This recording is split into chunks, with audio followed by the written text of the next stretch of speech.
which is still... He said you got to write it in the Qurayshi dialect, okay? Yeah. So there's only one way, according to us. Yeah, so the seven modes of recitation is not that Qurayshi dialect thing. That's different, okay? That's why I'm saying you need to understand the nuances about researching about this topic.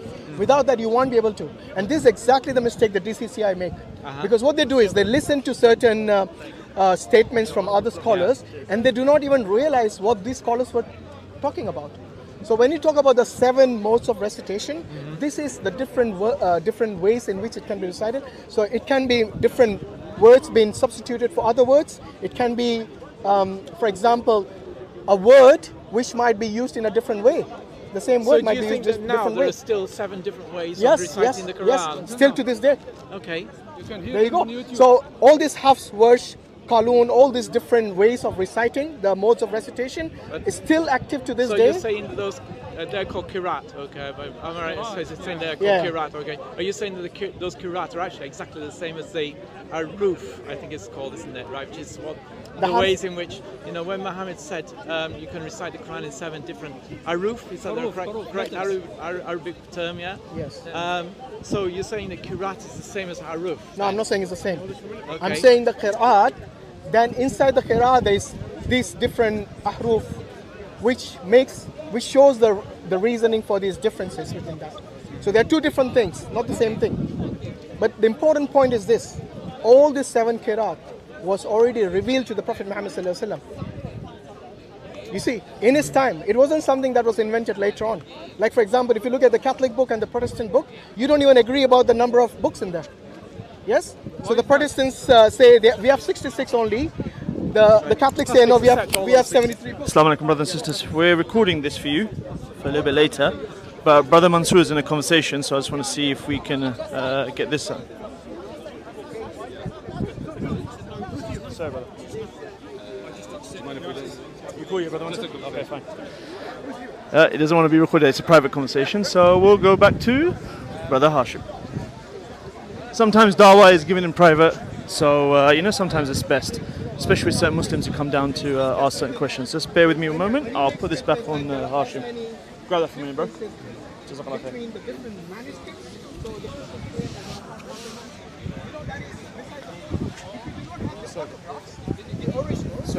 Or even from the manuscript from the 1st century, there is no way for anyone to identify what Jesus said from what was found in the 4th century. Well, this is the whole scholarly study of textual criticism. Exactly. Yes. Exactly. Yes. By comparing the manuscripts and seeing there are some small variations. No, not small. That's there what I'm telling you. Small variations between the manuscripts. My friend. But by comparing them all, we can deduce what is the original version. Okay. This is the claim of the Christians, that there are only minor differences. Yeah. But if you look at the actual scholars like Bart Ehrman, what they say is that there are so many. Hear me out. Hear me out. I think Bart Ehrman would agree that.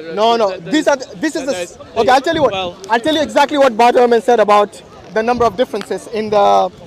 Just put this away. Sorry. The variances that's found in the manuscripts. I'll tell you exactly what Bart Ehrman said. In fact, he says something like there are so many variances. There are as many variances as there are number of words in the New Testament. Yeah, of course, there are thousands of variants between the thousands of manuscripts. So they don't agree with each other. That's the point he was making. You know, if you have, right? Okay, there are thousands of variants between the thousands of manuscripts. Okay. Okay. But I think you'll find that Bart Ehrman is pretty happy about the text of the New Testament.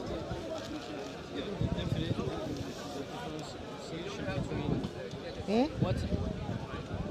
I mean, the core of the belief is this case changed between. Yeah. So I just want to not quote, misquote him. I'm going to quote Bart Ehrman for you. Okay? Yeah, go on. I got it right. This is what Bart Ehrman says in. I will just check what I'm going to quote from. So if you want to look it up, you can. Yeah, give me the reference. Yourself, okay. I'll quote from Bart Ehrman in Misquoting Jesus. Okay, I'm going to quote from Misquoting Jesus as well. Okay, good. You quote first if you want, or I can go first. Quite a long quote, I'm sorry about this, but he says, he's talking about his co-author, Bruce Metzger, who is also a scholar, okay? Bruce Metzger was a teacher of Bart Ehrman, did you know that? That's right, yes. He was actually a Christian. He studied under Bruce Metzger. Yeah. Okay, yeah, that's but right. Bart Ehrman left Christianity. Yeah, that's right. Yeah. Yeah. Okay, so carry on. He says, Bruce Metzger is one of the great scholars of modern times. And I dedicated the book to him because he was both my inspiration for going into textual criticism and the person who trained me in this field. I have nothing but respect and admiration for him. And even though we may disagree on important religious questions, he is a firmly committed Christian and I am not. We are in complete agreement on a number of very important historical and textual questions. If he and I were put into a room, I'm losing the quote now here. Sorry. If he and I were put in a room and asked to hammer out a consensus statement on what we think the original text of the New Testament probably looked like, there would be very few points of disagreement, maybe 1 or 2 dozen places out of many thousands. Okay? So this is not from a book. So is this a preface? This is from Misquoting Jesus, page 252. Okay. Misquoting Jesus, page 252. Read the last paragraph there. So the position I argue for in Misquoting Jesus does not actually stand at odds with Professor Metzger's position that the essential Christian beliefs are not affected by textual variants in the manuscript edition of the New Testament. So good. Now we are discussing the actual doctrines of Christianity. So the doctrines remain the same. That's right. Okay? Yeah. He would say there's nothing in but the Christian point that we were discussing, was the actual text itself. Now let's see what Bruce Metzger says. He says that the last paragraph before that, he says that there would only be 1 or 2 dozen places in the whole of the New Testament, where he and Bruce Metzger would disagree upon what the text of the New Testament is. No, he says about the teachings. Read that again, the last paragraph. That's the last paragraph. The paragraph I read before that says, if he and I were put in a room and asked to hammer out a consensus statement on what we think the original text of the New Testament probably looked like, there would be very few points of disagreement, maybe 1 or 2 dozen places out of many thousands. Okay. So he's saying although there are many thousands of places where you have variants in the manuscripts, he and Professor Metzger would have only maybe 1 or 2,000 places where they would be in disagreement about what the original text is. The important point there is probably. Of course. So this is because he doesn't have the original. Of course, he doesn't have the original manuscripts, and therefore he cannot say this is 100% certain. What so now we are going on probability. That's why he uses the word probably. Yeah, let's see what Bruce Metzger, his teacher, actually says about this. So Bruce Metzger says, sorry, where's it going?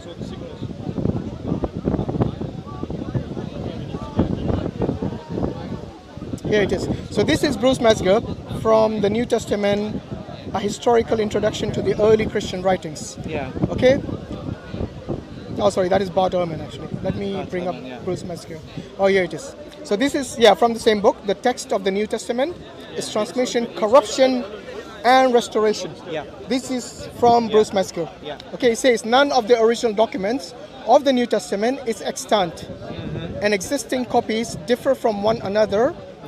The textual critic seeks to ascertain from the divergent copies which form of the text should be regarded as most confirming to the original. So you already agree that none of the originals exist. That's yes? right, yeah. And then there are... would agree with him on that. You know, we don't have the original manuscripts as they're written by the original author. And the existing copies differ from one another.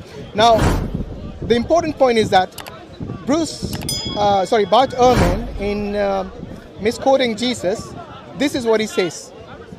It is one thing to say that the originals were inspired, but the reality is that we don't have the originals.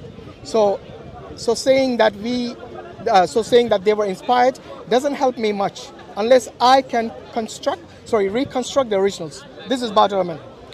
And then he goes on to say, moreover, the vast majority of Christians of the entire history of the church have not had access to the originals, making their inspiration something of a moot point. Okay, so you can say I'm inspired regardless of that. They don't have the original. So your inspiration is just your claim. No. And then he goes on to say, wait, I haven't finished it. He goes on to say, not only do we not have the originals, we don't have the first copies of the originals. We don't even have the copies of the originals. I think that's a bit of a claim myself. But all copies of the copies copies of the originals. Let me finish and then you can say. Yeah. Okay? What we have, I'll let you finish. I'll let you finish. You let me finish the quote and then we can talk about, because it's important you listen to what Bart Ehrman is actually saying. Carry on. Okay, so what he's saying is that not only do we not have the originals, we don't have the first copies of the originals, we don't even have the copies of the originals, or the copies of the copies of the copies of the originals. Yes? What we have are copies made later, much later. In most instances, they are copies made many centuries later. And these copies all differ from one another in many thousands of places. Yeah, centuries later. Variations, okay. Variations the important point there is centuries later. You know, in one video, I actually heard Bart Ehrman say, which are used, which are centuries after. Yes, true. You know how many centuries after? There are some which are centuries. Assalamu alaikum, brothers and sisters. Hijab's about to go into a conversation, so we'll be back live, hopefully with that in a moment. Keep tuned, inshallah.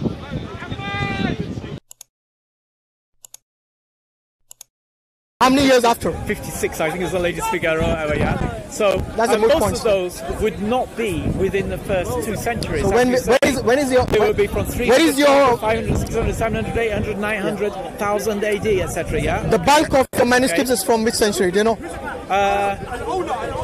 Or after which century? I would say probably from after 500 AD. Sorry, after? Majority of them will definitely be from after 500 AD, I would say. Yeah? Actually, okay. more further than that. Okay, I'll give it to you. I heard Bart Ehrman actually state this. Yes. He said majority, he said 94% or something like that, of the manuscripts of the New Testament are from the 9th century onwards. Okay. 9th century. You know how many years? That is nearly a millennia after Jesus. No, 800 onwards. Okay. Yes? 700 years after Jesus. Nearly a millennia after Jesus. Okay. Now you tell me, by the way, let me finish the last paragraph he says. He says these copies differ from one another in so many places. Same with the Quran. There are more manuscripts the later you go. Yeah. Okay. So we have everything. That is normal. Remember, we have 2 modes of preservation. So our most important or the primary mode of preservation has always been the oral tradition. And we have the names. We have the names of the people. Yeah. The chain of. That is the problem, isn't it? No, it's not. We have the chain of transmission. We have the chain of transmission, which means you do not know that what you're reciting now is the same.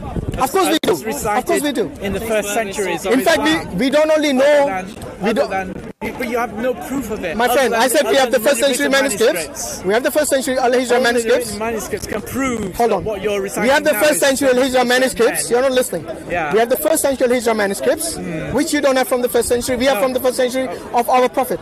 You don't have first century from Jesus. The first century manuscripts you're referring to, probably Sana, yeah? Okay. No, not only Sana. We have the top copy, the Sana. We have the Birmingham manuscript. First century, is it? Sorry? Top copy is not from the first century of Islam. First century Al-Hijra.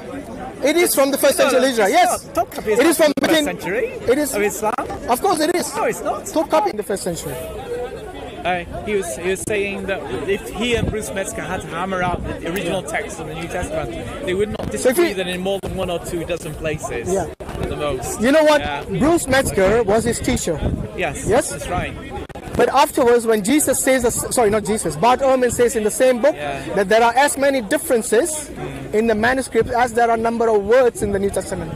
Yeah, that's right, because there are hundreds and thousands of manuscripts, so of course there are hundreds. So how do you reconcile if you have hundreds of thousands of differences? We know there are many variations. You know, some manuscripts have abbreviations, which other manuscripts don't not abbreviations. These are major differences. Have this and the other, etc. Of course, and then there are of course mistakes that people made when they were copying. When they these copies. Let out a word listen, whatever, yeah? These copies differ from one another in so many places that we don't even know how many differences there are.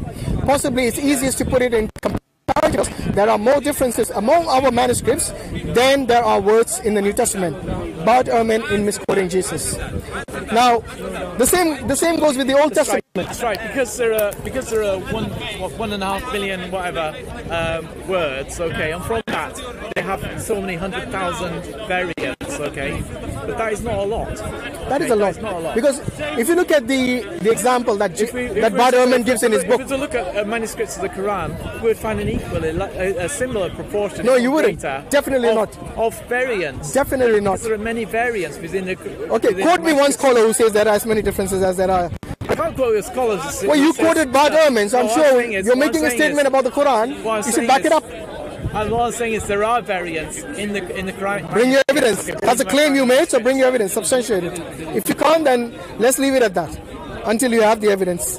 Because the differences are, like I said, in in the vowels, for example. Like the alif is written different way. So if you're looking at hundreds of manuscript which has hundreds of alifs in it, which is the most common letter, that you go and have a look at, for example, Dan Brubaker's books. I told you there are people who have already refuted his claim. In which he looks at variants between the ancient manuscripts of the Quran, and he sees not just a vowel missing here or whatever, yeah. He sort of sees words missing, words added, words changed, etc., and a whole more than even one word, often several words at once. Okay, so that there's a brother. That is clear evidence. No, it's not. In fact, all these can be looked into, and there is already a brother who's made a video against it. Okay. Go and watch it. I think it's a brother Farid from Bahrain who has made a clip on Brubaker's mistakes that he has made in his book. In his book, which he claims that are variances in the Quranic manuscripts. Yes, if you look at even that small clip of his, you'll see how unscholarly that work is of Brubaker. That he makes claims which anyone who is even, by the way, Brother Farid is not even a scholar in the manuscript, but even he could pick out like how flimsy these claims of Brubaker are. Yeah. So go and look it up. Besides, Jesus was a messenger. Do you not agree?